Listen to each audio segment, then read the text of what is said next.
Well,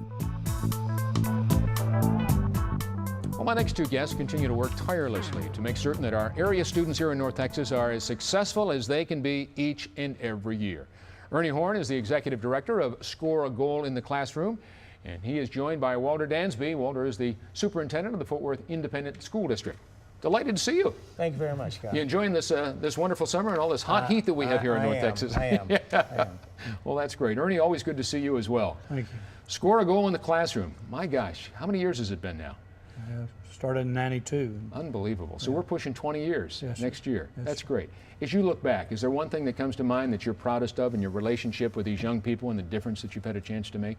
I think it's a holistic, being able to collaborate with businesses like yourselves and the community and getting more parent involvement. Texas Christian University, SMU, the different colleges like UTA, and then getting business people like Moritz and Walmart and people that's involved in doing it. I think honoring teachers is something that we really have seen great benefits and has paid dividends, changing a generation of thinking about teachers, and they don't need to ask for respect, Scott, they deserve it.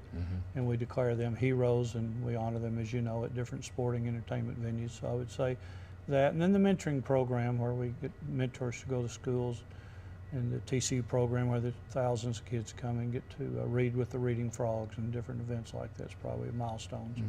Walter, as you look back, you've been involved in the educational business a long, long time, and there are certainly challenges for every superintendent all across the country, not just here in Texas.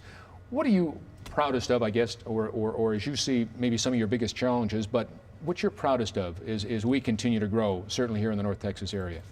Well, I'm proudest of our teachers, our staff, but also our city and what our city has done to come together to make sure that we have a positive learning environment for our kids. So I think it's very important. I'm also proud of the fact of the things that Ernie has done over the years for Fort Worth Independent School District in the way of Score a Goal in the Classroom.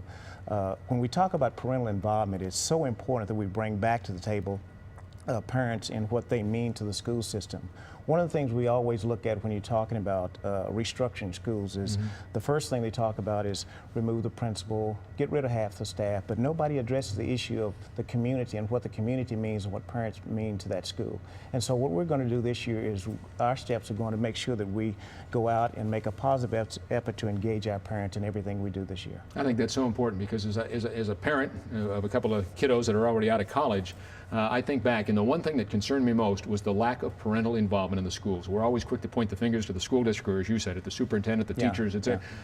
Mom and dad got to be there, and of course our society is so different with the single-parent families and what have you. But that's what needs to take place. I think the faith-based community, the chambers of commerce, other organizations are coming together to assist us in that. I just know just last Sunday I was at a church where they actually had a covenant for its church, and actually decided to make sure that throughout the year that they sign a covenant to make sure that they support their children throughout the year. Good stuff. This is something we've got to talk about down the road. I just want to quickly say before we have to wrap things up, Back to School Supply Rally is October 10th.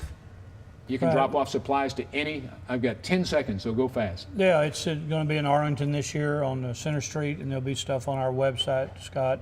But the average teacher spending over $1,000 of their own money, and we're just asking the community to come together to provide. And drop off the supplies at any Arlington Fire Department. That's right. Thank you, Scott. Ernie Horn, Walter Dansby, thanks for all you both continue to do for our young people. Thank you. Thank you, and thanks to all of you for this edition of 5 Talk Street. I'm Scott Murray. Have a great day, everybody.